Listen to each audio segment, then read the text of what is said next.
Welcome to my channel. So ਇਸ video ਵਿੱਚ ਆਪਾਂ ਪੀਐਸ ਸੈਟ ਦੇ 2018 ਦੇ ਚਾਈਲਡ ਡਿਵੈਲਪਮੈਂਟ ਐਂਡ ਪੈਡਾਗੋਜੀ ਦੇ ਪ੍ਰੀਵੀਅਸ ਈਅਰ ਕੁਐਸਚਨ ਡਿਸਕਸ ਕਰਾਂਗੇ। ਸੋ ਸਟਾਰਟ ਕਰਦੇ ਹਾਂ ਫਰਸਟ ਕੁਐਸਚਨ ਦੇ ਨਾਲ। ਸੋ ਫਰਸਟ ਕੁਐਸਚਨ ਹੈ The thinking process involved in producing an idea or concept that is new, original and useful is termed as ਕਿ ਸੋਚਣ ਦੀ ਉਹ ਪ੍ਰਣਾਲੀ ਜਿਸ ਨਾਲ ਆਪਾਂ ਨਵੇਂ ਕਨਸੈਪਟ ਤੇ ਨਵੇਂ ਆਈਡੀਆਜ਼ ਨੂੰ ਜਨਰੇਟ ਕਰ ਸਕਦੇ ਹਾਂ ਉਸ ਨੂੰ ਆਪਾਂ ਕੀ ਬੋਲਾਂਗੇ that is known as creativity. That is known as creativity. So its right answer is creativity. ਅਗਰ ਮੈਂ ਗੱਲ ਕਰਾਂ ਕ੍ਰੀਏਟੀਵਿਟੀ ਦੀ, ਕ੍ਰੀਏਟੀਵਿਟੀ ਨੂੰ ਆਪਾਂ ਪੰਜਾਬੀ ਵਿੱਚ ਕਹਾਂਗੇ ਰਚਨਾਤਮਕ, ਠੀਕ ਹੈ, ਮਤਲਬ ਕਿਸੇ ਚੀਜ਼ ਦੀ ਰਚਨਾ ਕਰਨਾ। ਵੇਅਰ ਐਜ਼ ਇਨੋਵੇਸ਼ਨ ਕੀ ਹੁੰਦਾ ਹੈ? ਕਿਸੇ ਚੀਜ਼ ਦੀ ਕਾਢ ਕੱਢਣਾ, ਠੀਕ ਹੈ। ਅਗਰ ਮੈਂ ਤੁਹਾਨੂੰ ਲਿਖ ਕੇ ਦੇਵਾਂ ਕ੍ਰੀਏਟੀਵਿਟੀ ਕੀ ਹੋਏਗੀ ਆਪਣੇ ਕੋਲ? ਰਚਨਾਤਮਕ, ਯਾਨੀ ਕਿ ਨਵੇਂ ਥਾਟਸ ਜਾਂ ਨਵੇਂ ਆਈਡੀਆਜ਼ ਦੀ ਕੀ ਕਰਨਾ? ਰਚਨਾ ਕਰਨਾ। ਐਂਡ ਇਨੋਵੇਸ਼ਨ ਕੀ ਹੋਏਗੀ? ਕਿਸੇ ਨਵੀਂ ਚੀਜ਼ ਦੀ ਕਾਢ ਕੱਢਣਾ। ਇੰਟੈਲੀਜੈਂਸ ਕੀ ਹੋਏਗੀ ਆਪਣੇ ਕੋਲ? ਬੁੱਧੀ। ਸੋ ਇਹ ਚੀਜ਼ਾਂ ਤੁਸੀਂ ਯਾਦ ਰੱਖਣੀਆਂ। So thinking process involved in producing an idea that is new. So ਇਹ ਨਿਊ ਵਰਡ ਤੇ ਫੋਕਸ ਕਰਕੇ ਚੱਲਣਾ ਤੁਸੀਂ। ਸੋ ਜਿਹੜਾ ਵਰਡ ਕੀ ਹੈ ਆਪਣੇ ਕੋਲ ਨਿਊ, ਇਹਦਾ ਮਤਲਬ ਕੀ ਹੈ? ਨਵੀਂ ਚੀਜ਼ ਹੈ। ਨਵੀਂ ਚੀਜ਼ ਕਾਹਦੀ ਹੁੰਦੀ? ਕ੍ਰੀਏਟੀਵਿਟੀ। ਚਲੋ ਨੈਕਸਟ ਆਉਂਦਾ ਹੈ ਅਕੋਰਡਿੰਗ ਟੂ NCF 2005.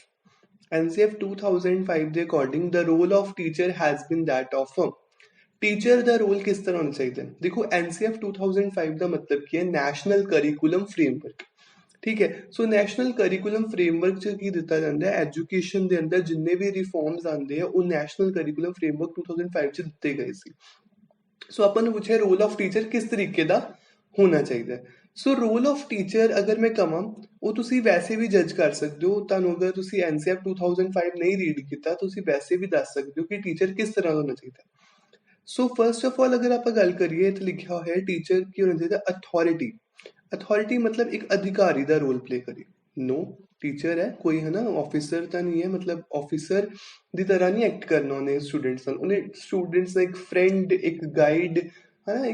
ਇੱਕ ਟੀਚਰ ਤੇ ਇੱਕ ਸਟੂਡੈਂਟ ਦਾ ਬਹੁਤ ਹੀ ਮਿੱਠਾ ਜਿਹਾ ਆਪਣਾ ਰਿਲੇਸ਼ਨ ਹੁੰਦਾ ਹੈ, ਠੀਕ ਹੈ। ਉਹਦੇ ਵਿੱਚ ਇੱਕ ਅਧਿਕਾਰੀ ਵਾਂਗੂ ਟੀਚਰ ਨੇ ਕਦੀ ਐਕਟ ਨਹੀਂ ਕਰਨਾ। ਡਿਕਟੇਟਰ ਮਤਲਬ ਤਾਨਾਸ਼ਾਹ, ਮਤਲਬ ਆਪਣੇ ਗੱਲਾਂ ਮਨਵਾਉਣ ਵਾਲਾ। ਸੋ ਨਹੀਂ, ਟੀਚਰ ਨੂੰ ਸਟੂਡੈਂਟ ਦੇ ਅਕੋਰਡਿੰਗ ਚੱਲਣਾ ਚਾਹੀਦਾ ਹੈ। ਫਿਰ ਆਉਂਦਾ ਪਰਮਿਸਿਵ। ਪਰਮਿਸਿਵ ਮਤਲਬ ਉਧਾਰ ਕਰਨ ਵਾਲਾ, ਮਤਲਬ ਜਿਵੇਂ ਉਹ ਉਹਨੂੰ ਪੜ੍ਹਾ ਰਿਹਾ ਤਾਂ ਮਤਲਬ ਉਹਦੇ ਤੇ ਬੜਾ ਅਹਿਸਾਨ ਹੈ, ਉਧਾਰ ਕਰ ਰਿਹਾ, ਪਰਮਿਸਿਵ, ਹੈ ਨਾ। ਸੋ ਇਸ ਤਰੀਕੇ ਦਾ ਵੀ ਟੀਚਰ ਨੂੰ ਹੋਣਾ ਚਾਹੀਦਾ ਕਿ ਬੱਚੇ ਨੂੰ ਫੀਲ ਹੋਵੇ ਕਿ ਉਹ ਮਤਲਬ ਉਹਨੂੰ ਕੁਛ ਨਹੀਂ ਆਉਂਦਾ ਮਤਲਬ। ਨੈਕਸਟ ਹੈ ਫੈਸਿਲੀਟੇਟਰ। ਫੈਸਿਲੀਟੇਟਰ ਦਾ ਮਤਲਬ ਹੈ ਕਿ ਉਹਦਾ ਮਦਦਗਾਰ, ਮਤਲਬ ਉਹਦੀ ਮਦਦ ਕਰਨ ਵਾਲਾ। ਸੋ ਆਪੇ ਤੁਹਾਨੂੰ ਆਨਸਰ ਇਹਦਾ ਪਤਾ ਲੱਗ ਗਿਆ ਹੋਏਗਾ ਕੀ ਹੋਏਗਾ। ਸੋ ਇਹਦਾ ਜੋ ਰਾਈਟ ਆਨਸਰ ਹੈ ਉਹ ਕੀ ਹੈ ਆਪਣੇ ਕੋਲ? Facilitator is a right answer. Next question is learning experience of all the student. This statement is. This is incomplete. So our next question will chalde hain. Arrange the following components of teaching process in order. So ये अपने कुल कुछ teaching process लिखे हुए हैं, इन्होंने ऊपर order ਦੇ ਵਿੱਚ ਲਗਾना है. So first जो अपने कुल ਦਿੱਤਾ ਹੋਇਆ ਹੈ ਉਹ ਕੀ अपने कुल selection of subject matter, कि subject matter ਦਾ ਚयन करना। सेकेंड आंदा इवैल्यूएशन। इवैल्यूएशन का मतलब मूल्यांकन करना। फिर आंदा फीडबैक। उस तो बाद आंदा फॉर्मुलेटिंग ऑब्जेक्टिव, मतलब उद्देश्यों का निर्माण करना। एंड देन आंदा teaching, that is class which अध्यापन करना, ठीक है, अध्यापन कह सकते हैं अपन। सो अगर मैं ऑर्डर च लावां तो सब तो पहला तुसी की करोगे? फॉर्मुलेट करोगे ऑब्जेक्टिव। सो जदों भी तुसी इस रिलेटेड कभी भी सोचना है ना ਤਾਂ ਤੁਸੀਂ ਹਮੇਸ਼ਾ ਇੱਕ ਟੀਚਰ ਦੇ ਪਰਸਪੈਕਟਿਵ ਤੋਂ ਹੀ ਸੋਚਦੇ ਹੋ। ਬਿਕੋਜ਼ ਅਗਰ ਤੁਸੀਂ ਪੀਐਸ ਟੈਟ ਦੇ ਐਗਜ਼ਾਮ ਦੇ ਰਹੇ ਹੋ, ਓਬਵੀਅਸਲੀ ਤੁਸੀਂ ਬੀਐਡ ਕਰ ਲਈ ਹੋਏਗੀ ਜਾਂ ਤੁਸੀਂ ਬੀਐਡ ਕਰ ਰਹੇ ਹੋ, ਤੁਸੀਂ ਐਜ਼ ਅ ਟੀਚਰ ਸੋਚ ਸਕਦੇ ਹੋ, ਹੈ ਨਾ। ਸੋ ਫਾਰਮੂਲੇਟਿੰਗ ਆਬਜੈਕਟਿਵਸ, ਸਭ ਤੋਂ ਪਹਿਲਾਂ ਤੁਸੀਂ ਆਬਜੈਕਟਿਵਸ ਤਿਆਰ ਕਰੋਗੇ। ਆਬਜੈਕਟਿਵਸ ਤਿਆਰ ਕਰਨ ਤੋਂ ਬਾਅਦ ਤੁਸੀਂ ਕੀ ਕਰੋਗੇ? ਸਬਜੈਕਟ ਮੈਟਰ ਚੂਜ਼ ਕਰੋਗੇ, ਸਿਲੈਕਸ਼ਨ ਕਰੋਗੇ ਕਿੰਦੀ? ਸਬਜੈਕਟ ਮੈਟਰ ਦੀ। ਸੋ ਇਹ ਤੁਹਾਡਾ ਕੀ ਹੋਏਗਾ? ਸੈਕਿੰਡ ਚੂਜ਼ ਕਰਨਾ। ਸਬਜੈਕਟ ਮੈਟਰ ਨੂੰ ਚੂਜ਼ ਕਰਨ ਤੋਂ ਬਾਅਦ ਤੁਸੀਂ ਕੀ ਕਰੋਗੇ? ਟੀਚਿੰਗ ਕਰੋਗੇ, ਰਾਈਟ। ਟੀਚਿੰਗ ਕਰਨ ਤੋਂ ਬਾਅਦ ਇਵੈਲੂਏਸ਼ਨ, ਮੁਲਾਂਕਣ ਤੋਂ ਬਾਅਦ ਕੀ ਹੋਏਗੀ ਆਪਣੇ ਕੋਲ ਫੀਡਬੈਕ। ਸੋ ਇਹ ਸਾਰੇ ਸਟੈਪਸ ਤੁਸੀਂ ਯਾਦ ਰੱਖਣੇ ਆ। ਫਰਸਟ ਹੈ ਆਪਣੇ ਕੋਲ ਫਾਰਮੂਲੇਟਿੰਗ ਆਬਜੈਕਟਸ, then ਆਂਦਾ ਆਪਣੇ ਕੋਲ subject matter the selection, that is first, then ਆਂਦਾ ਆਪਣੇ ਕੋਲ ਟੀਚਿੰਗ, then ਆਂਦਾ ਆਪਣੇ ਕੋਲ evaluation, and then we have is the feedback. So right answer is 4 1 5 2 3. So right answer is option number C. So option C is the right answer. ਤੁਸੀਂ ਇਸ ਨੂੰ ਲਿਖਦੇ ਵੀ ਜਾਓ ਬਿਕੋਜ਼ ਇਹ pedagogy of science and mathematics ਵੀ ਤੁਹਾਡੀ ਬਹੁਤ ਜ਼ਿਆਦਾ ਹੈਲਪ ਕਰਨ ਵਾਲੇ। Which of the following statement is correct about Jean Piaget theory of cognitive development? Jean Piaget theory ਦੇ according ਇਹਨਾਂ ਵਿੱਚੋਂ ਕਿਹੜੀ statement correct ਹੈ? The sequence of stages can vary according to the cultural context of the children. ਜਿਹੜਾ stages ਹੈ ਉਹ ਬੱਚੇ ਦੇ cultural context ਦੇ according vary ਕਰ ਸਕਦੇ ਹੋ। ਸੋ ਅਗਰ ਮੈਂ ਗੱਲ ਕਰਾਂ ਕਲਚਰ ਦੀ, ਸੋ ਜਿਹੜਾ ਆਪਣੇ ਕੋਲ ਪਿਆਜੇ ਦੀ ਥਿਊਰੀ ਹੈ, ਪਿਆਜੇ ਦੀ ਥਿਊਰੀ ਅਗਰ ਤੁਸੀਂ ਰੀਡ ਕਰੋ ਤਾਂ ਪਿਆਜੇ ਦੀ ਥਿਊਰੀ ਦੇ ਵਿੱਚ ਕਿਤੇ ਵੀ ਕਲਚਰ ਰਿਲੇਟਡ ਕੋਈ ਗੱਲ ਨਹੀਂ ਕੀਤੀ ਗਈ। ਸੋ ਇਹ ਆਪਸ਼ਨ ਇਨਕਰੈਕਟ ਹੈ। ਪਿਆਜੇ ਆਰਗਿਊਜ਼ that instead of progressing through stages, cognitive development is continuous. ਪਿਆਜੇ ਨੇ ਕਿਹਾ ਕਿ ਸਟੇਜਸ ਦੇ ਵਿੱਚੋਂ ਪ੍ਰੋਗਰੈਸ ਕਰਨ ਦੀ ਬਜਾਏ ਕੋਗਨੀਟਿਵ ਡਿਵੈਲਪਮੈਂਟ ਇਜ਼ ਕੰਟੀਨਿਊਸ। ਸੋ ਉਹਨੇ ਹੀ ਪਿਆਜੇ ਨੇ ਹੀ ਸਟੇਜਸ ਬਾਰੇ ਗੱਲ ਕੀਤੀ ਸੀ। ਸੋ ਇਹਦੇ ਵਿੱਚ ਉਹਨੇ ਆਰਗਿਊ ਕੁਝ ਵੀ ਨਹੀਂ ਕੀਤਾ ਸੀ instead of progressing this. So this statement is also very absurd. Third option ਆਂਦੀ ਹੈ ਪਿਆਜੇ has proposed 5 distinct stages of cognitive development. 5 ਨਹੀਂ ਸੀਗੀਆਂ, ਉਹਦੇ 4 stages ਸੀਗੀਆਂ। ਇਹ ਵੀ cross stages are invariant, which means no stages can be skipped. ਹਾਂ, stages invariant ਹੈ, ਮਤਲਬ ਉਹਨੂੰ ਚੇਂਜ ਨਹੀਂ ਕਰ ਸਕਦੇ। no change in stages and no stage, ਕਿਸੇ ਵੀ ਸਟੇਜ ਨੂੰ ਸਕਿਪ ਨਹੀਂ ਕਰਨਾ, ਇਹ ਪਿਆਜੇ ਨੇ ਕਿਹਾ ਸੀ। ਸੋ ਆਬਵੀਅਸਲੀ ਅਗਰ ਮੈਂ ਗੱਲ ਕਰਾਂ ਟॉय ਏਜ ਹੈ, ਅਗਰ ਮੰਨ ਲਓ ਚਿਲਡਰਨ ਦੀ, ਹੈ ਨਾ, ਮਤਲਬ ਪਲੇ ਏਜ ਵਿੱਚ ਹੈ। ਸੋ ਅਗਰ ਆਪਾਂ ਉਹਨੂੰ ਹੈਕਟਿਕ ਬੁੱਕਸ ਦੇ ਦਈਏ ਪੜ੍ਹਨ ਵਾਸਤੇ, ਹੈ ਨਾ, ਤਾਂ ਸਟੂਡੈਂਟ ਨਹੀਂ ਕਰ ਪਾਏਗਾ ਉਹਨੂੰ। ਅਗਰ ਬੱਚੇ ਦੀ ਏਜ ਬਹੁਤ ਛੋਟੀ ਹੈ ਕਿ ਹਜੇ ਉਹ ਟॉयਜ਼ ਨਾਲ ਨਹੀਂ ਖੇਡਦਾ, ਅਗਰ ਆਪਾਂ ਉਹਨੂੰ ਟॉय ਖੇਡਣ ਦੇ ਦਾਂਗੇ ਉਹ ਨਹੀਂ ਖੇਡੇਗਾ। ਤੁਸੀਂ ਦੇਖੋ, ਤੁਸੀਂ ਕਰਕੇ ਦੇਖ ਸਕਦੇ ਹੋ, ਜਿਵੇਂ ਬਹੁਤ ਹੀ ਜ਼ਿਆਦਾ ਜਿਵੇਂ 0 to 1 year ਵਾਲਾ ਜਿਹੜਾ ਬੱਚਾ ਹੁੰਦਾ, ਅਗਰ ਤੁਸੀਂ ਉਹਨੂੰ ਕੋਈ ਟॉय ਦਿਓਗੇ ਆਪਣੇ ਮੂੰਹ 'ਚ ਪਾ ਲੇਗਾ। ਕਿਉਂ? ਕਿਉਂਕਿ ਉਹਨੂੰ ਪਤਾ ਹੀ ਨਹੀਂ ਟॉय ਨਾਲ ਕਿਵੇਂ ਖੇਡਣਾ। ਸੋ ਅਗਰ ਤੁਸੀਂ ਕਿਸੇ ਵੀ ਸਟੇਜ ਨੂੰ ਅਗਰ ਨਹੀਂ ਪਾਸ ਕਰ ਦੋਗੇ ਤਾਂ ਉਹ ਜਿਹੜੀ ਆਪਣੇ ਕੋਲ ਡਿਵੈਲਪਮੈਂਟ ਦੇ ਵਿੱਚ ਉਹ ਬਹੁਤ ਜ਼ਿਆਦਾ ਫਰਕ ਪਾਏਗਾ ਅਕੋਰਡਿੰਗ ਟੂ ਜੀਨ ਪਿਆਜੇ। Next question is according, so ਇਹਦਾ ਰਾਈਟ ਆਂਸਰ ਤੁਸੀਂ ਟਿਕ ਕਰ ਸਕਦੇ ਹੋ। ਇਹਦਾ ਰਾਈਟ ਆਂਸਰ ਆਏਗਾ ਆਪਣੇ ਕੋਲ option number D is the correct answer. The stages are invariant, which means no stage can be skipped. Next question is, according to Lee Vygotsky, children learn language through a language acquisition drive. Interaction with adults and peer does not influence language development. Language development changes the nature of the human thought. Culture plays a very small role in language development. So in the right answer आएगा अपने को language development changes the nature of human thought. ਸੋ ਪਹਿਲਾਂ ਆਪਾਂ ਇਹਨੂੰ discuss ਕਰ ਲੈਂਦੇ ਹਾਂ, ਫਿਰ ਆਪਾਂ ਬਾਕੀ ਦੇ ਸਟੇਟਮੈਂਟਸ ਤੋਂ ਵੀ ਡਿਸਕਸ ਕਰਾਂਗੇ। ਸੋ ਵਿਗੋਟਸਕੀ ਦੇ ਅਕੋਰਡਿੰਗ ਜਿਹੜੀ ਲੈਂਗੁਏਜ ਡਿਵੈਲਪਮੈਂਟ ਹੈ ਉਹ ਬੰਦੇ ਦੀ ਨੇਚਰ ਨੂੰ ਵੀ ਚੇਂਜ ਕਰ ਦਿੰਦੀ ਹੈ, ਮਤਲਬ ਉਹਦੀ ਸੋਚਣ ਦੀ ਸ਼ਕਤੀ ਨੂੰ ਵੀ ਬਦਲ ਦਿੰਦੀ ਹੈ ਕਿ ਉਹ ਕਿਵੇਂ ਸੋਚਦਾ ਹੈ, ਉਹਦੇ ਥਾਟਸ ਕਿੱਦਾਂ ਦੇ ਹੈ। ਸੋ ਇਹਦੀ ਇੱਕ ਐਗਜ਼ਾਮਪਲ ਅਗਰ ਮੈਂ ਤੁਹਾਨੂੰ ਦੇਵਾਂ, ਤੁਸੀਂ ਅਗਰ ਤੁਸੀਂ 2 ਲੈਂਗੁਏਜਸ ਬੋਲਦੇ ਹੋ, ਫॉर ਐਗਜ਼ਾਮਪਲ ਤੁਸੀਂ ਇੰਗਲਿਸ਼ ਜਾਂ ਪੰਜਾਬੀ ਬੋਲਦੇ ਹੋ, ਤੁਸੀਂ ਪੰਜਾਬੀ ਜਦੋਂ ਬੋਲੋਗੇ ਤੁਸੀਂ ਪੰਜਾਬੀਆਂ ਵਾਂਗੂ ਸੋਚੋਗੇ, ਐਂਡ ਜਦੋਂ ਤੁਸੀਂ ਇੰਗਲਿਸ਼ ਬੋਲਣ ਲੱਗ ਪੋਗੇ ਤੁਸੀਂ ਥੋੜਾ ਉਹਨਾਂ ਵਾਂਗੂ ਸੋਚਣਾ ਸ਼ੁਰੂ ਕਰ ਦੋਗੇ। ਸੋ ਜੋ ਆਪਾਂ ਥਾਟਸ ਕ੍ਰੀਏਟ ਕਰਦੇ ਹਾਂ, ਜਿਵੇਂ ਦੀ ਆਪਾਂ ਲੈਂਗੁਏਜ ਬੋਲਦੇ ਹਾਂ, ਆਪਾਂ ਉਸ ਤਰ੍ਹਾਂ ਦੇ ਥਾਟਸ ਕ੍ਰੀਏਟ ਕਰਨੇ ਸ਼ੁਰੂ ਕਰ ਦਿੰਦੇ ਹਾਂ। ਸੋ ਲੈਂਗੁਏਜ ਦਾ ਹਿਊਮਨ ਥਾਟ ਤੇ ਬਹੁਤ ਅਸਰ ਹੈ ਅਕੋਰਡਿੰਗ ਟੂ ਵਿਗੋਟਸਕੀ, ਰਾਈਟ। ਭੁੱਲਣਾ ਨਹੀਂ ਹੈ, ਇਹ ਲਾਈਨ ਵਿਗੋਟਸਕੀ ਨੇ ਕਹੀ ਹੈ ਤਾਂ ਆਪਾਂ ਉਹਨੂੰ ਹਮੇਸ਼ਾ ਯਾਦ ਰੱਖਣਾ। ਵਿਗੋਟਸਕੀ ਦੇ ਕੰਟੈਕਸਟ 'ਚ ਇਹ ਲਾਈਨ ਨੂੰ ਕਰੈਕਟ ਕਰਨਾ ਹੈ। ਪਿਆਜੇ ਦੇ ਕੰਟੈਕਸਟ 'ਚ ਦੇਖੋ ਲਾਈਨ ਕਰੈਕਟ ਹੈ, ਬਟ ਪਿਆਜੇ ਅਗਰ ਉੱਤੇ ਲਿਖਿਆ ਹੁੰਦਾ ਸੋ ਇਹ ਲਾਈਨ ਰੋਂਗ ਹੋ ਜਾਂਦੀ ਸੀ, ਰਾਈਟ। ਹੁਣ ਉੱਤੇ ਆਉਂਦਾ ਆਪਣੇ ਕੋਲ children learn language through a language acquisition drive, ਇਹ ਵਿਗੋਟਸਕੀ ਨੇ ਨਹੀਂ ਕਿਹਾ ਸੀ।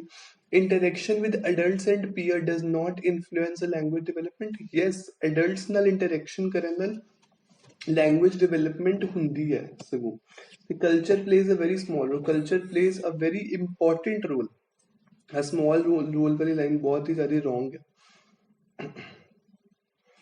Next चलते हैं, according to Right to Education Act, children with special needs ਬੱਚੇ ਜੋ ਕਿ ਸਪੈਸ਼ਲ ਨੀਡਸ ਵਾਲੇ ਜੋ ਸਟੂਡੈਂਟ ਹੁੰਦੇ ਆ, ਵਿਸ਼ੇਸ਼ ਜ਼ਰੂਰਤਾਂ ਵਾਲੇ, ਉਹਨਾਂ ਨੂੰ ਕਿੱਦਾਂ ਸਟੱਡੀ ਕਰਨੀ ਚਾਹੀਦੀ ਹੈ? ਸੋ ਉਹਨਾਂ ਨੂੰ ਸਟੱਡੀ ਕਰਨੀ ਚਾਹੀਦੀ ਹੈ in inclusive education setup with provision to cater their individual needs. ਉਹਨਾਂ ਨੂੰ ਬਾਕੀ ਦੇ ਬੱਚਿਆਂ ਨਾਲ ਹੀ ਪੜ੍ਹਨਾ ਚਾਹੀਦਾ ਤਾਂ ਕਿ ਉੱਥੇ ਉਹਨਾਂ ਨੂੰ ਪ੍ਰੋਵੀਜ਼ਨਸ ਹੋਣ ਕਿ ਉਹ ਕੇਟਰ ਕਰ ਸਕਣ ਇੰਡੀਵਿਜੂਅਲ ਨੀਡਸ। ਉਹਨਾਂ ਲਈ ਕੋਈ ਵੱਖਰੇ ਸੈਂਟਰਸ ਜਾਂ ਉਹਨਾਂ ਨੂੰ ਘਰੇ ਰੱਖ ਕੇ ਨਹੀਂ ਪੜ੍ਹਾਇਆ ਜਾਣਾ ਚਾਹੀਦਾ, ਜਾਂ ਉਹਨਾਂ ਵਾਸਤੇ ਸਪੈਸ਼ਲ ਸਕੂਲ ਨਹੀਂ ਕ੍ਰੀਏਟ ਕਰਨੇ ਚਾਹੀਦੇ, ਉਹਨਾਂ ਨੂੰ ਨਾਰਮਲ ਸਕੂਲ ਦੇ ਵਿੱਚ ਹੀ ਪੜ੍ਹਾਇਆ ਜਾਣਾ ਚਾਹੀਦਾ ਸਪੈਸ਼ਲ ਨੀਡਸ ਚਿਲਡਰਨ ਨੂੰ।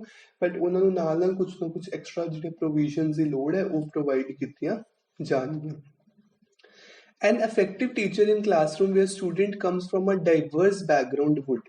ਸੋ ਜਦੋਂ ਵਿਦਿਆਰਥੀ ਵੱਖ-ਵੱਖ ਪਿਛੋਕੜ ਤੋਂ ਆਉਂਦੇ ਹਨ ਤੇ ਉੱਥੇ ਇੱਕ ਟੀਚਰ ਦਾ ਕੀ ਰੋਲ ਹੁੰਦਾ ਹੈ, ਮਤਲਬ ਕਿ ਟੀਚਰ ਕੀ ਕਰਦਾ ਹੈ? ਉਹ ਕ੍ਰੀਏਟ ਕਰ ਦਿੰਦਾ group of the student with those from the same economic background put together.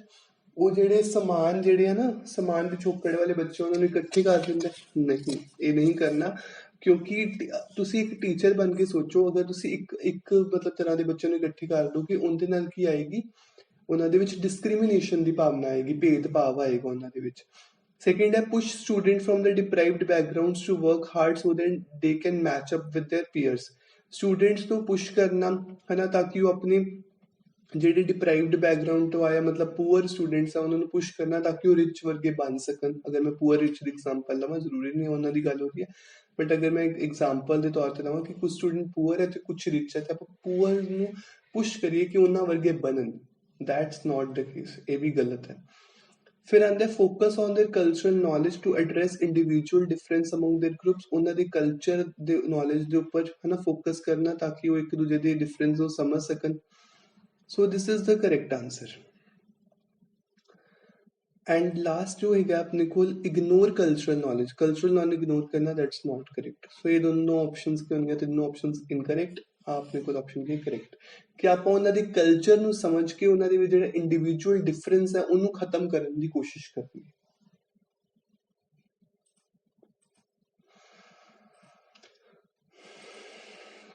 Next question is, according to Piaget cognitive development theory, a cohesive and repeatable action sequence possessing component actions that are tightly interconnected and governed by a core meaning is referred to as which of the following? It is known as schema. Next question is, conventional morality is a stage which comes in which of the following theory? Conventional morality ਕਿਹੜੀ theory ਦੇ ਵਿੱਚ ਆਉਂਦੀ ਹੈ? moral development theory ਦੇ ਵਿੱਚ। Next question is, which theory is based on the principle that learner construct new ideas or concept based upon existing knowledge?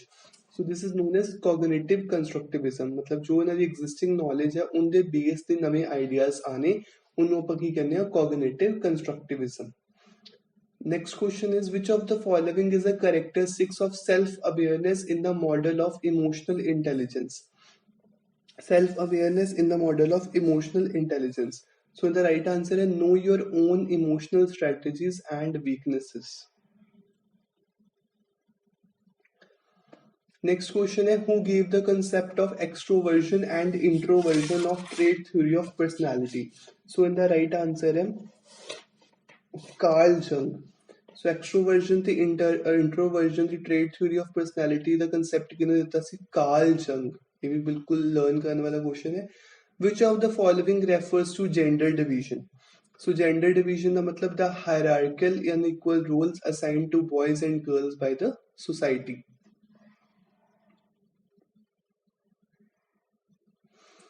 So ਜਿਵੇਂ ਸਮਾਜ ਦੁਆਰਾ ਲੜਕੇ ਤੇ ਲੜਕੀ ਨੂੰ ਸੌਂਪਿਆ ਗਿਆ ਅਸਮਾਨ ਭੂਮਿਕਾਵਾਂ। ਸੋ ਮੋਸਟਲੀ ਅਗਰ ਮੈਂ ਗੱਲ ਕਰਾਂ ਇਸ ਟੌਪਿਕ ਬਾਰੇ, gender division very important topic, ਜਿੱਥੋਂ ਹਮੇਸ਼ਾ ਕੁਐਸਚਨ ਪੁੱਛਿਆ ਹੀ ਜਾਂਦਾ ਹੈ। ਜੈਂਡਰ ਡਿਵੀਜ਼ਨ ਦਾ ਕੀ ਮਤਲਬ ਹੁੰਦਾ ਹੈ? ਜੈਂਡਰ ਡਿਵੀਜ਼ਨ ਦਾ ਹੁੰਦਾ ਕਿ ਆਪਾਂ ਕਿਸੇ ਵੀ ਪਰਸਨ ਦੇ ਵਿੱਚ ਉਹਨਾਂ ਦੇ ਜੈਂਡਰ, ਮਤਲਬ ਉਹ ਮੇਲ ਹੈ ਜਾਂ ਫੀਮੇਲ ਹੈ, ਉੱਥੋਂ ਕੀ ਕਰੀਏ? ਭੇਦਭਾਵ ਕਰੀਏ, ਰਾਈਟ। ਸੋ ਅਗਰ ਮੈਂ ਕਹਾਂ ਇਹਨਾਂ ਚਾਰਾਂ ਵਿੱਚ ਕਿੱਥੇ ਜੈਂਡਰ ਡਿਵੀਜ਼ਨ ਦੀ ਗੱਲ ਹੋ ਰਹੀ ਹੈ? Biological difference between boys and girl? No. The ratio of male and female child? No. देखो बॉय एंड गर्ल है तो उन्होंने ऑब्वियसली गल है बायोलॉजिकल डिफरेंस तो होएगा ही। सो उन्होंने आप जेंडर डिवीजन का लिंक अप नहीं कर सकते। Ratio between mail and female child भी जेंडर डिवीजन इन्ना ज़्यादा लिंक अप नहीं कर सकते। The division between male student and female student वो भी इन्ना ज़्यादा लिंक नहीं कर सकते। बट जेड़ा अनईक्वल रोल्स, मान लो ਕਿ ਆਪਾਂ ਕੀ ਕਿਹਾ ਸਪੋਰਟਸ ਦੇ ਵਿੱਚ ਆਪਾਂ ਕੀ ਕਿਹਾ ਕਿ ਮੇਲਸ ਜਾਣਗੇ ਹਨਾ ਸਪੋਰਟਸ ਐਕਟੀਵਿਟੀ ਦੇ ਵਿੱਚ ਐਂਡ ਜਿਹੜੀਆਂ ਇਨਡੋਰ ਜਿਵੇਂ ਐਕਟੀਵਿਟੀਜ਼ ਜਿਵੇਂ ਲਾਈਕ ਹੋਮ ਕੁਕਿੰਗ ਵਗੈਰਾ ਐਕਟੀਵਿਟੀਜ਼ ਦੇ ਵਿੱਚ ਫੀਮੇਲਸ ਪਾਰਟਿਸਿਪੇਟ ਕਰਨਗੀਆਂ ਸੋ ਉਹ ਕੀ ਹੋ ਗਿਆ ਆਪਾਂ ਕਿ ਆਪਾਂ ਅਨਇਕੁਅਲ ਰੋਲਸ ਹੁਣ ਮੰਨ ਲਓ ਕੋਈ ਐਵੇਂ ਦਾ ਮੇਲ ਪਰਸਨ ਹੈ ਆਪਾਂ ਜਨਰਲੀ ਫੀਮੇਲਸ ਦੇ ਪਰਸਪੈਕਟਿਵ ਤੋਂ ਦੇਖਦੇ ਹਾਂ ਅਗਰ ਆਪਾਂ ਮੇਲ ਦੇ ਪਰਸਪੈਕਟਿਵ ਤੋਂ ਦੇਖੀਏ ਕੋਈ ਇਹੋ ਜਿਹਾ ਮੇਲ ਹੈ ਮੇਲ ਬॉय ਮਤਲਬ ਜਿੰਨਾ ਇੰਟਰਸਟ ਕੁਕਿੰਗ ਦੇ ਵਿੱਚ ਹੈ ਤੇ ਪਰ ਆਪਾਂ ਉਹਨੂੰ ਉਹ ਚੀਜ਼ ਨਹੀਂ ਕਰਵਾ ਰਹੇ ਬਿਕੋਜ਼ ਹੀ ਇਜ਼ ਅ ਮੇਲ ਸੋ ਉਹ ਵੀ ਇੱਕ ਤਰ੍ਹਾਂ ਦੀ ਜੈਂਡਰ ਡਿਵੀਜ਼ਨ ਹੀ ਹੈ ਐਂਡ ਫੀਮੇਲ ਦੀ ਅਗਰ ਮੈਂ ਗੱਲ ਕਰਾਂ ਕਿ ਆਪਾਂ ਉਹਨੂੰ ਸਪੋਰਟਸ 'ਚ ਪਾਰਟਿਸਿਪੇਟ ਨਹੀਂ ਕਰਾ ਰਹੇ ਹਾਲਾਂਕਿ ਉਹ ਉਸ ਚੀਜ਼ 'ਚ ਬਹੁਤ ਵਧੀਆ ਹੈ just because of the gender ਤਾਂ ਇਸ ਚੀਜ਼ ਨੂੰ ਆਪਾਂ ਕੀ ਬੋਲਦੇ ਹਾਂ gender division recall type test and recognition type test are the best type of objective type of test so ਇਹਨਾਂ ਨੂੰ ਕੀ ਕਹਾਂਗੇ ਆਪਾਂ objective type test so the right answer ਆਏਗਾ C option recall type test and recognition type test are the type of test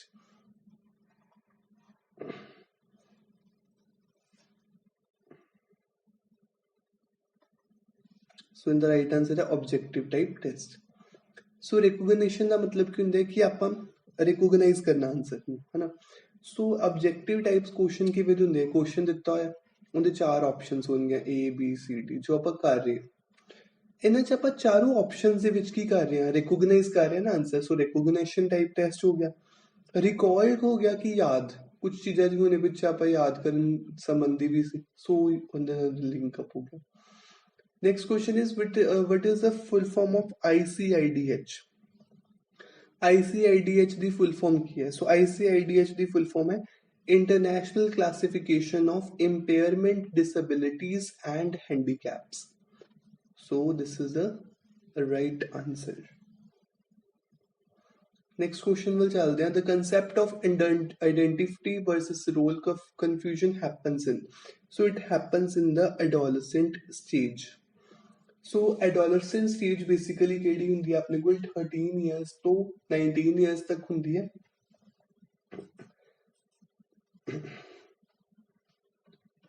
13 to 19 years ਤੱਕ ਦੀ ਉਮਰ ਹੁੰਦੀ ਹੈ ਇਹਨੂੰ ਬੇਸਿਕਲੀ ਕਿਹੜੀ ਉਮਰ ਕਿਹਾ ਜਾਂਦਾ ਹੈ ਸਟ੍ਰੈਸ ਤੇ ਸਟ੍ਰੋਮ ਦੀ ਉਮਰ ਵੀ ਇਹਨੂੰ ਕਿਹਾ ਜਾਂਦਾ ਹੈ ਤਣਾਅ ਅਤੇ ਤੂਫਾਨ ਦੀ ਉਮਰ ਸਟ੍ਰੈਸ ਤੇ ਸਟ੍ਰੋਮ ਦੀ ਜਿਹਨੂੰ ਇਸ ਕਰਕੇ ਕਿਹਾ ਜਾਂਦਾ ਹੈ ਬਿਕੋਜ਼ ਇਹਦੇ ਵਿੱਚ ਜਿਹੜਾ ਲਰਨਰ ਹੁੰਦਾ ਉਹ ਗਰੋ ਕਰ ਰਹੇ ਹੁੰਦੇ ਉਹਨਾਂ ਦੇ ਹਾਰਮੋਨਸ ਕੀ ਹੁੰਦੇ ਡਿਵੈਲਪ ਹੋ ਰਹੇ ਹੁੰਦੇ ਆ ਐਂਡ ਉਹ ਇਹ ਪਰੇਸ਼ਾਨ ਹੁੰਦਾ ਕਿ ਮੈਂ ਇੱਕ ਛੋਟਾ ਮਤਲਬ ਇੱਕ ਉਹ ਚਿਲਡਰਨ ਵੀ ਨਹੀਂ ਰਿਹਾ ਤੇ ਉਹ ਮੈਂ ਇੱਕ ਵੱਡਾ ਵੀ ਨਹੀਂ ਹੋ ਰਿਹਾ ਤਾਂ ਉਹਨਾਂ ਨੂੰ ਆਪਣੇ ਰੋਲਸ ਦੇ ਵਿੱਚ ਕਨਫਿਊਜ਼ਨ ਲੱਗਦੀ ਹੈ ਉਹਨੂੰ ਸਮਝ ਨਹੀਂ ਆ ਰਿਹਾ ਹੁੰਦਾ ਕਿ ਮੈਂ ਵੱਡਾ ਕਿ ਮੈਂ ਛੋਟਿਆਂ ਵਾਂਗੂ ਐਕਟ ਕਰਨਾ ਹੈ ਕਿ ਮੈਂ ਵੱਡਿਆਂ ਵਾਂਗੂ ਐਕਟ ਕਰਨਾ ਹੈ so this is the age of role confusion you must remember this Next is the right sequence of major stage of cognitive growth as proposed by Jerome Bruner are. So ਇਹ ਬਹੁਤ important ਹੈ ਬਰੂਨਰ ਦੇ according ਜਿਹੜਾ ਉਹਨੇ ਰੱਖਿਆ ਸੀ ਉਹ ਹੈਗਾ ਆਪਣੇ ਕੋਲ option number C that is inactive, iconic and symbolic. So ਇਹਦਾ ਮੈਂ ਤੁਹਾਨੂੰ ਮੀਨਿੰਗ ਸਮਝਾਉਣਾ ਦੇਖੋ ਇਹਦਾ ਮੀਨਿੰਗ ਕੀ ਹੈ ਫਰਸਟ ਆਂਦਾ ਆਪਣੇ ਕੋਲ inactive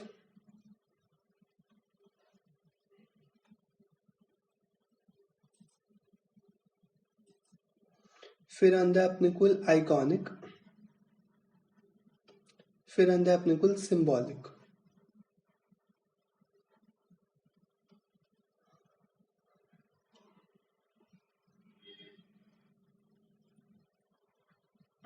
सो इन तुसी याद रखना है इसनों इनएक्टिव आइकॉनिक एंड सिंबॉलिक इनका मतलब क्या है फर्स्ट ऑफ ऑल अगर मैं गल करा बुक्स की सो बुक्स की गल करा अगर मैं सो बुक्स बेसिकली की होंगी अपने को जिवें मान लो आप किसी भी छोटे बच्चे नूं चाइल्ड नूं बुक दिती एंड वो की करेगा वो बुक नाल है ना खेडना शुरू कर देगा है ना बुक नूं खेडेगा वो बुक्स नूं जोड़ के कर लेगा एक हाउस बना लेगा एवें दे काम ही करदे बच्चे अगर तुसी एक छोटे बच्चे नूं बुक दोगे तो वो बुक नूं की करेगा उन्हें जोड़दा दो तीन बुक्स दित्तियां जोड़दा कोई हाउस बना लेगा स्ट्रेयर्स बनाने शुरू कर देगा ऐसे काम करते हैं ਤੁਸੀਂ ਅਗਰ ਉਸ ਤੋਂ ਥੋੜੇ ਵੱਡੇ ਬੱਚੇ ਨੂੰ ਦਿੱਤੀ ਮੰਨ ਲਓ ਮਤਲਬ 5 ਤੋਂ 7 ਸਾਲ ਦੇ ਬੱਚੇ ਨੂੰ ਬੁੱਕ ਦਿੱਤੀ ਤਾਂ ਉਹ ਕੀ ਕਰੇਗਾ ਬੁੱਕ ਨੂੰ ਖੋਲੇਗਾ ਐਂਡ ਉਸ ਬੁੱਕ ਦੇ ਵਿੱਚ ਪਿਕਚਰਸ ਦੇਖੇਗਾ ਤੁਸੀਂ ਦੇਖਿਆ ਵੀ ਹੋਵੇਗਾ ਛੋਟੇ ਬੱਚੇ ਦੀ ਬੁੱਕਸ ਬਹੁਤ ਕਲਰਫੁਲ ਹੁੰਦੀਆਂ ਹਨਾ ਉਹਦੇ ਵਿੱਚ ਪਿਕਚਰਸ ਜ਼ਿਆਦਾ ਹੁੰਦੀਆਂ ਸੋ ਪਿਕਚਰਸ ਦੇਖੇਗਾ ਉਹ ਦੱਸੇਗਾ ਕਿ ਆਪਾਂ ਮੋਸਟਲੀ ਬੱਚਿਆਂ ਨੂੰ ਦੇਖਿਆ ਕਿ ਇੰਗਲਿਸ਼ ਬੁੱਕਸ ਦੇਖਦੇ A for apple B for ball ਉਹਨਾਂ ਨੂੰ ਦੇਖਣਾ ਸ਼ੁਰੂ ਕਰ ਦਿੰਦੇ ਆ एंड देन आखिरी स्टेज ਵਿੱਚ ਉਹ ਦੇਖਣਾ ਸ਼ੁਰੂ ਕਰੇਗਾ, ਬੁੱਕਸ ਨੂੰ ਰੀਡ ਕਰਨਾ ਸ਼ੁਰੂ ਕਰੇਗਾ। ਸੋ ਸਭ ਤੋਂ ਪਹਿਲਾਂ ਏਜ ਹੁੰਦੀ ਹੈ ਆਪਣੇ ਕੋਲ enactive, iconic and symbolic. So ਤੁਸੀਂ ਲਰਨ ਕਰਨਾ ਹੈ। It's a totally learning based question. So ਤੁਸੀਂ ਇਹਨੂੰ ਲਰਨ ਕਰੋ, enactive, iconic and symbolic. Who said that if a children will not learn before he is capable to learn, then why bother? And if a child will learn automatically after he has the capability to learn, then why bother? So ਇਹ ਵੀ ਤੁਹਾਨੂੰ learn ਕਰਨਾ ਪਏਗਾ। ਇਹ ਕਿੰਨੇ ਕਿਹਾ ਸੀ, ਆਪਣੇ ਕੋਲ ਕਿਹਾ ਗਿਆ ਸੀ ਜੈਰੋਮ ਬਰੂਨਰ ਨੇ। ਸੋ ਉਹਨੇ ਕਿਹਾ ਕਿ ਸੀ ਜੇਕਰ ਇੱਕ ਬੱਚਾ ਜਦੋਂ ਸਿੱਖਣ ਦਾ ਯੋਗ ਹੈ ਤਾਂ ਪਹਿਲਾਂ ਨਹੀਂ ਸਿੱਖੇਗਾ, ਫਿਰ ਕਿਉਂ ਫਿਕਰ ਕਰਨੀ, ਅਤੇ ਜੇਕਰ ਬੱਚਾ ਸਿੱਖਣ ਦੀ ਯੋਗਤਾ ਤੋਂ ਬਾਅਦ ਆਪ ਹੀ ਸਿੱਖੇਗਾ ਤਾਂ ਫਿਰ ਕਿਉਂ ਫਿਕਰ ਕਰਨੀ, है ना। नेक्स्ट है, which of the following theories identify 4 stages child development. So ਉਹਨਾਂ ਚੋਂ ਕਿਹੜੀ ਥਿਊਰੀ ਹੈ। ਸੋ ਓਬਵੀਅਸਲੀ ਦੱਸਿਆ ਸੀ ਤੁਹਾਨੂੰ, ਮੈਂ ਉੱਪਰ ਲਿਖਿਆ ਹੋਇਆ ਸੀਗਾ ਕਿ 5 ਹੁੰਦੇ ਆ ਸਟੇजेस ਨੂੰ। ਜੀਨ ਪਿਆਜੇ ਦੇ ਵਿੱਚ ਆਪਣੇ ਕੋਲ ਕਿਹੜੇ ਹੁੰਦੇ ਆ, 4 stages. First is sensory motor stage. Sensory motor stage ਜਦੋਂ ਬੱਚਾ ਸੈਂਸ ਕਰਕੇ ਜੀ ਦੱਸਦਾ ਹੈ। ਮੰਨ ਲਓ ਤੁਸੀਂ ਬੱਚੇ ਦੇ ਕੋਈ ਉਹਨੂੰ ਗਰਮ ਲੱਗਾ ਚੀਜ਼ ਤੋਂ ਰੋਏਗਾ, ਤਾਂ ਬੱਚੇ ਨੂੰ ਸੈਂਸਰੀ ਮੋਟਰ ਸਟੇਜ। ਫਿਰ ਆਉਂਦਾ ਪ੍ਰੀ ਆਪਰੇਸ਼ਨਲ। ਪ੍ਰੀ ਆਪਰੇਸ਼ਨਲ ਵੀ ਬਾਲ ਅਵਸਥਾ ਹੀ ਹੁੰਦੀ ਹੈ। ਉਸ ਤੋਂ ਬਾਅਦ ਕੰਕਰੀਟ ਆਪਰੇਸ਼ਨਲ, ਦੈਨ ਹੁੰਦੀ ਫਾਰਮਲ ਆਪਰੇਸ਼ਨਲ। ਸੋ ਜੀਨ ਪਿਆਜੇ ਥਿਊਰੀ ਚੰਗੀ ਤਰ੍ਹਾਂ ਕਰ ਲਓ। You have mixed class of boys and girls. Which method you to adopt to improve concentration between them? Sorry, cooperation between them.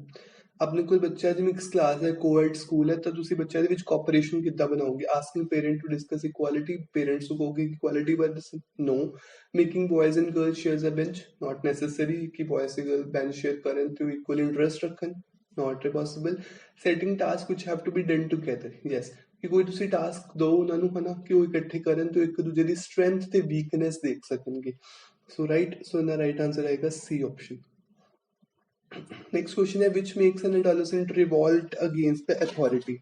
So the right answer आएगा B option, his want for recognition and independence of thought and action. एक adolescent authority ਦੇ ਖਿਲਾਫ ਕਦੋਂ revolt ਕਰੇਗਾ, ਉਹ ਜਦੋਂ ਉਹਨੂੰ recognition ਚਾਹੀਦੀ ਹੋਏਗੀ, ਉਹਨੂੰ ਕਹੇਗਾ ਕਿ ਮੇਰੀ ਵੀ ਕੋਈ ਪਹਿਚਾਨ ਹੈ, ਮੇਰੀਆਂ ਵੀ ਗੱਲਾਂ ਸੁਣੀਆਂ ਜਾਣ।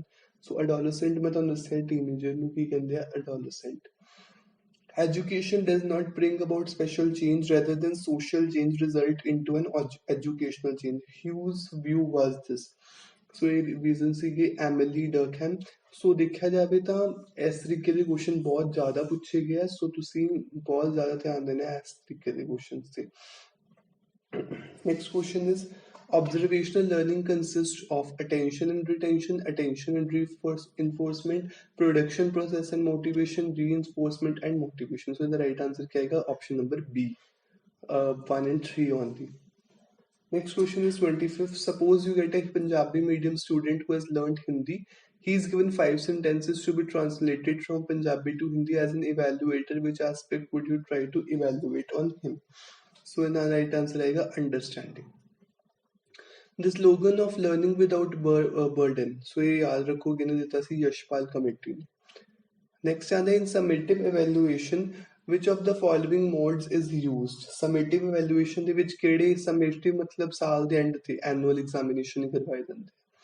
Which one of the following is most appropriate form of assessing the affective domain of student?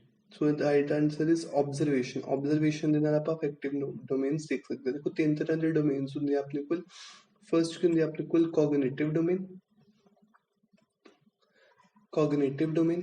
ਉਸ ਤੋਂ ਬਾਅਦ ਆਉਂਦੀ ਹੈ ਆਪਣੇ ਕੋਲ affective, ਫਿਰ ਆਉਂਦੀ ਹੈ ਆਪਣੇ ਕੋਲ psychomotor ਜਾਂ cognitive। ਫਿਰ ਵੀ ਤੁਸੀਂ ਯਾਦ ਰੱਖੋ cognitive मतलब ठीक है, फिर affective, फिर ਇਹਨੂੰ ਕੈਪ ਦੇ ਥਰੂ ਯਾਦ ਰੱਖ ਸਕਦੇ ਹੋ। 3 ਡੋਮੇਨਸ ਹੁੰਦੇ ਆ। ਸੋ affective domain of the student ਨੂੰ ਆਪਾਂ ਕਿੱਦਾਂ ਜੱਜ ਕਰ ਸਕਦੇ ਹਾਂ, ਅਸੈਸ ਕਰ ਸਕਦੇ ਹਾਂ ਬਾय observation। नेक्स्ट क्वेश्चन है, Pranav seems to be overload with energy. Pranav ਦੇ ਅੰਦਰ ਬਹੁਤ ਜ਼ਿਆਦਾ એનર્ਜੀ ਫਿਲ ਹੈ, ਉਹ ਬਾਉਂਸ ਕਰਦਾ ਰਹਿੰਦਾ ਆਪਣੀ ਸੀਟ ਦੇ ਉੱਤੇ ਫ੍ਰੀਕੁਐਂਟਲੀ। ਸੋ ਜਿਵੇਂ ਕਈ ਬੱਚਿਆਂ ਦੇ ਵਿੱਚ ਆਦਤ ਹੁੰਦੀ ਹੈ ਕਿ ਬਹੁਤ ਜ਼ਿਆਦਾ ਬਾਉਂਸੀ ਹੈ ਨਾ, ਬਹੁਤ ਜ਼ਿਆਦਾ ਕਲਮਜ਼ੀ ਹੁੰਦੇ ਆ। ਸੋ ਉਹਨਾਂ ਵਿੱਚ ਕਿਹੜਾ ਡਿਸਆਰਡਰ ਹੁੰਦਾ, attention deficit hyper activity disorder. ZPD stand for zone of proximal development, zone for no sorry, so the answer is zone of proximal development, option number B. So this is it for today. Next video ਵਿੱਚ ਆਪਾਂ ਜਲਦ ਮਿਲਾਂਗੇ। ਅਗਰ ਤੁਹਾਨੂੰ ਮੇਰੀ video ਅੱਛੀ ਲੱਗੀ ਹੋਈ ਤਾਂ ਮੇਰੀ ਵੀਡੀਓ ਨੂੰ ਲਾਈਕ ਕਰੋ ਐਂਡ ਮੇਰੇ ਚੈਨਲ ਨੂੰ ਸਬਸਕ੍ਰਾਈਬ ਕਰੋ। Thank you very much.